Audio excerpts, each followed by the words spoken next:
Bugungi mavzu juda muhim. Chunki u faqat pensionerlarga emas, har bir oilaga tegishli. Oilada yoshi ulug' inson bo'lsa, ota-ona, buvi va nogironlik pensiyasi oluvchi qarindosh bo'lsa, 15 yildan dafn etish va vafot etgan pensionerning puli, pensiyasi, kartasi, dafn nafaqasi bilan bog'liq tartiblarni bilmaslik katta muammoga olib kelishi mumkin.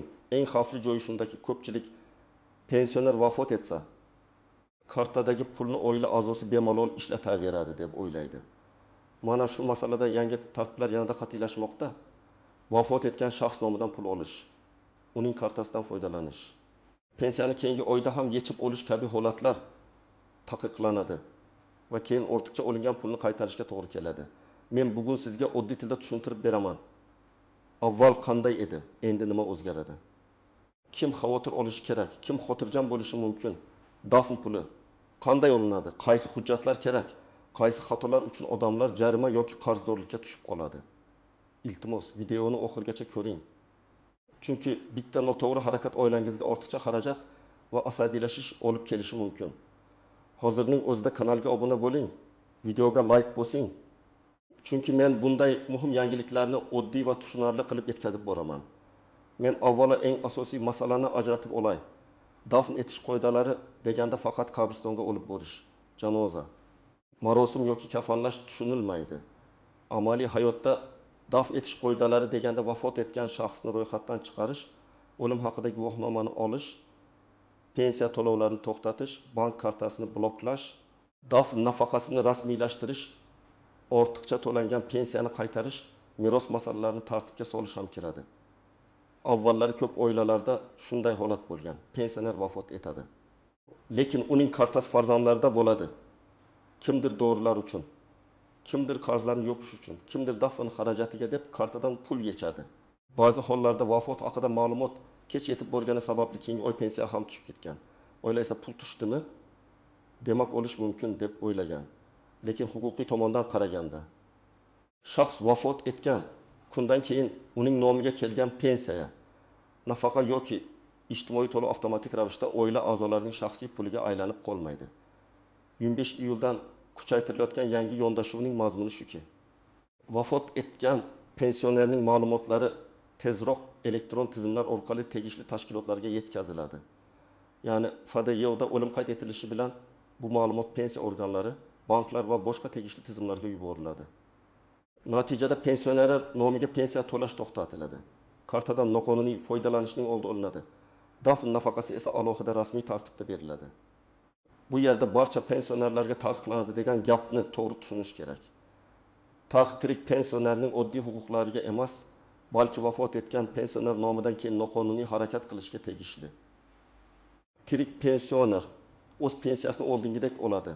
Kartasidan foydalanadi, naqd pul yechadi, oila a'zosiga ishonchnoma berishi mumkin.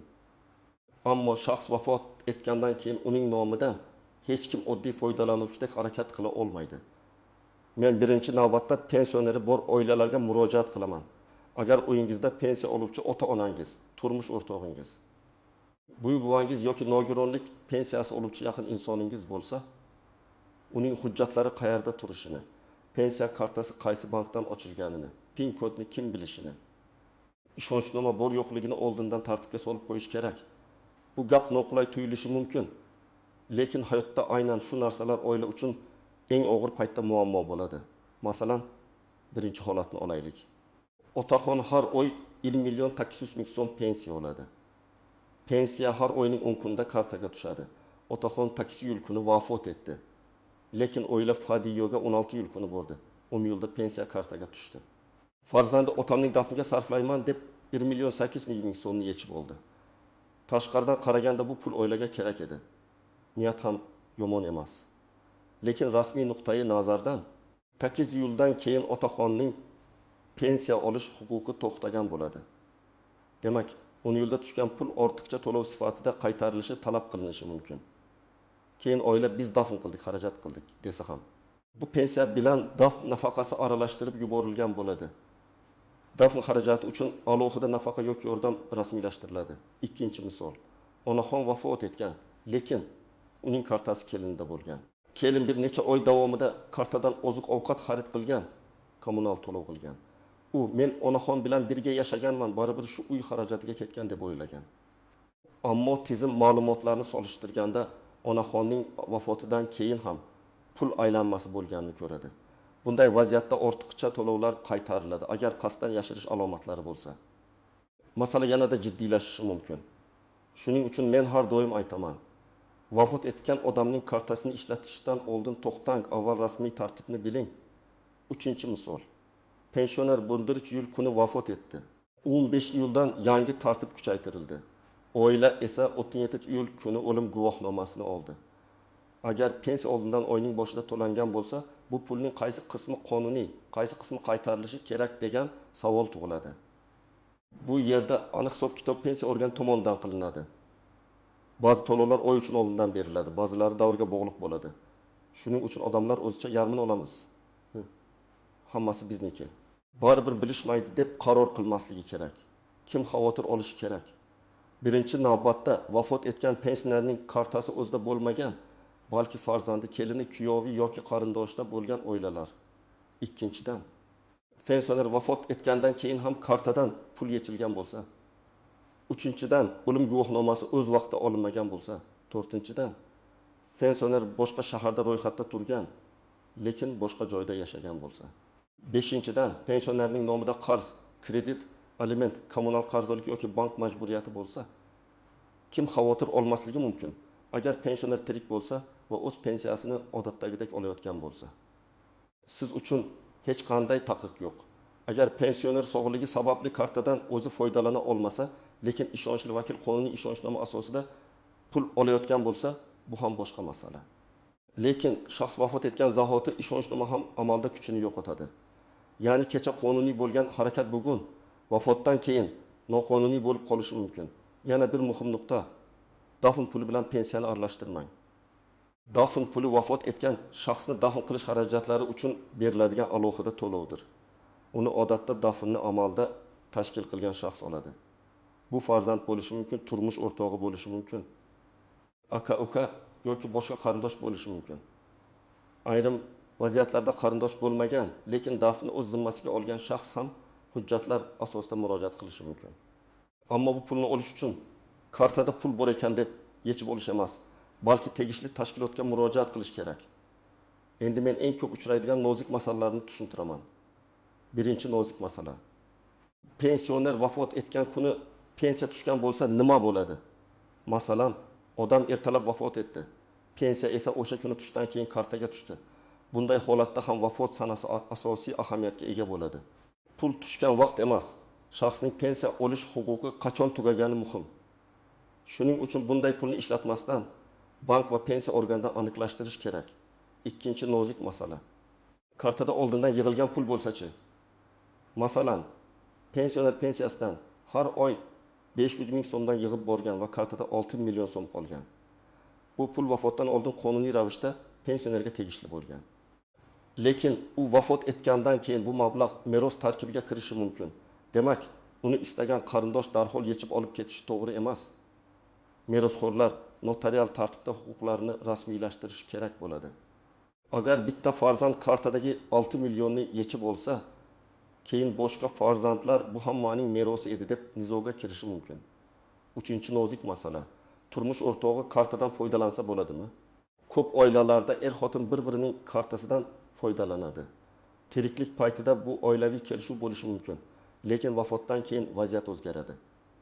Turmush o'rtog'i ham merosxo'r bo'lishi mumkin, lekin bu unga darhol barcha pulni yechib olish huquqini bermaydi. Agar kartadagi pul vafotdan oldin tushgan bo'lsa, meros masalasi ko'riladi. Agar vafotdan keyin tushgan pensiya bo'lsa, ortiqcha to'lov sifatida qaytarilishi mumkin. To'rtinchi nozik masala, dafn xarajatini kim to'lagan bo'lsa, hamma pul o'shaniki bo'ladimi? Yo'q, bunday emas. Dafn xarajatini bir farzand ko'targan bo'lishi mumkin. Lekin meros mol-mulki barcha qonuniy merosxo'rlar o'rtasida taqsimlanadi. Dafn xarajatini isbotlovchi hujjatlar, cheklar, guvohlar, mahalla ma'lumotnomalari bo'lsa, keyinchalik merosxo'rlar o'rtasida hisob-kitob qilish mumkin. Lekin men daf qildim.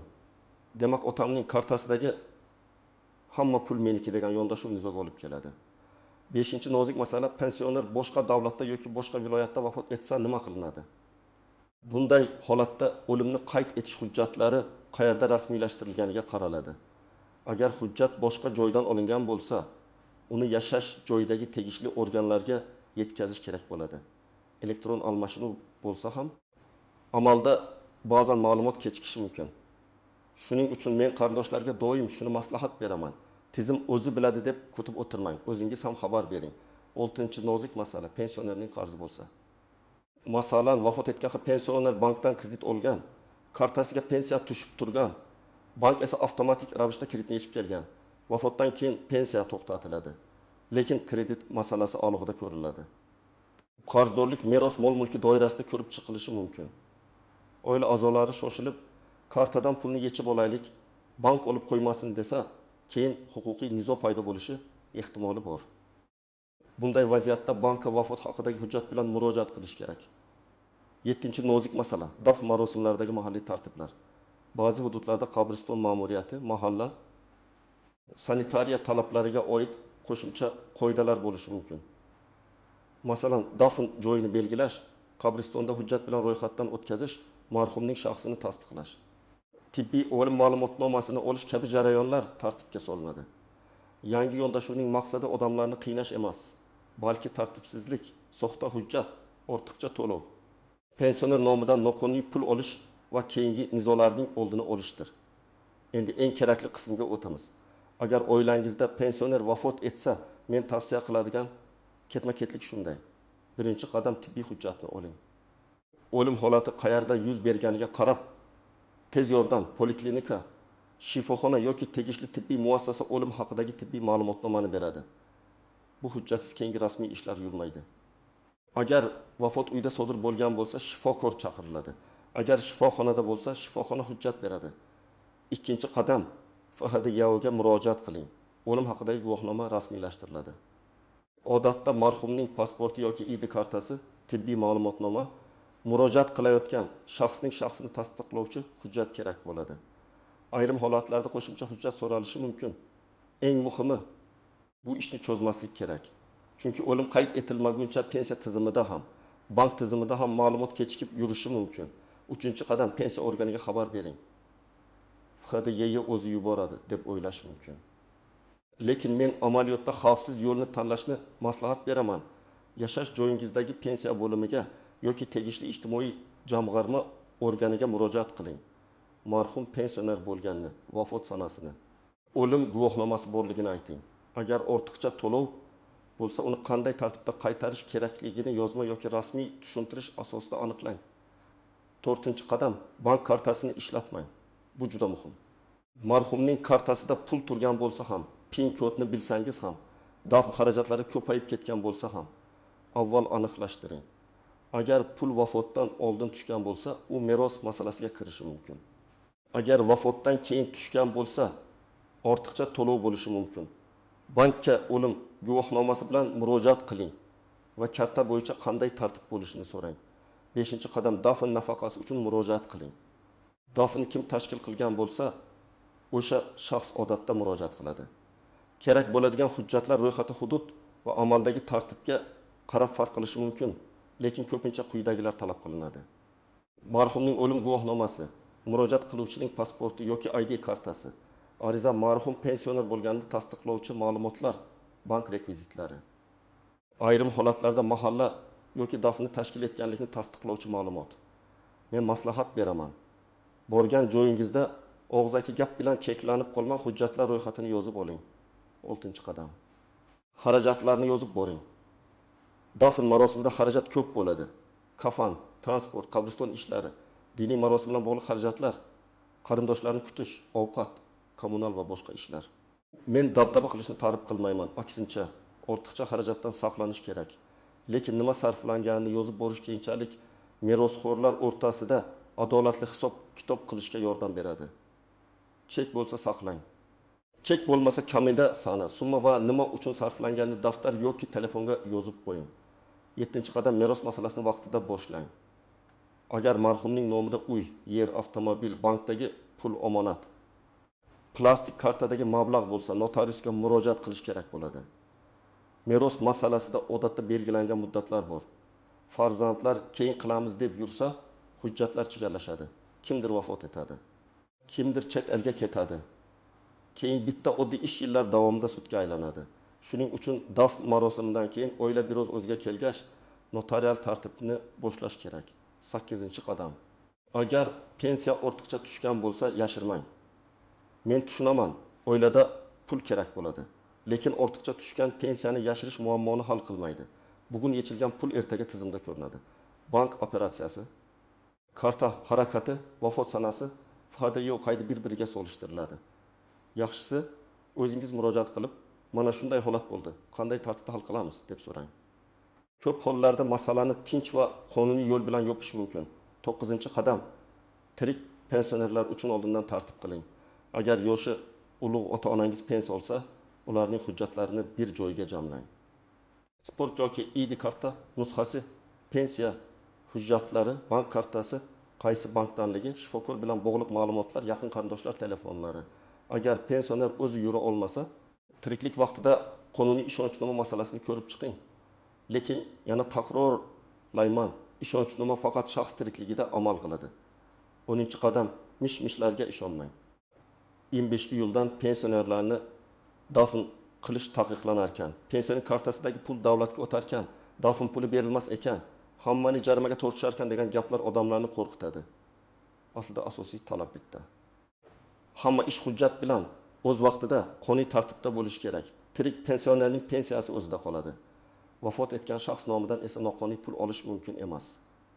Bugungi mavzuning eng muhim xulosasi shuki, 15-iyuldan dafn etish va vafot etgan pensionerlar bo'yicha tartiblar yana aniq va qat'iy nazorat qilinadi.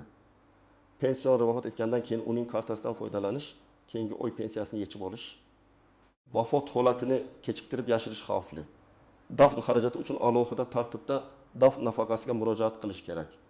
Kartadagi oldingi pullar esa vaziyatga qarab meros tartibida hal qilinadi. Men sizga mutaxassis sifatida shuni maslahat beraman. Hujjatlarni vaqtida rasmiylashtiring. FHDga boring, pensiya organiga xabar bering. Bank kartasini o'zboshimchalik bilan ishlatmang. Dafn nafaqasi uchun alohida ariza bering. Meros masalasini notarius orqali hal qiling. Shunda oilangiz og'ir kunda qo'shimcha qarz, nizo va asabiylashishdan saqlanadi.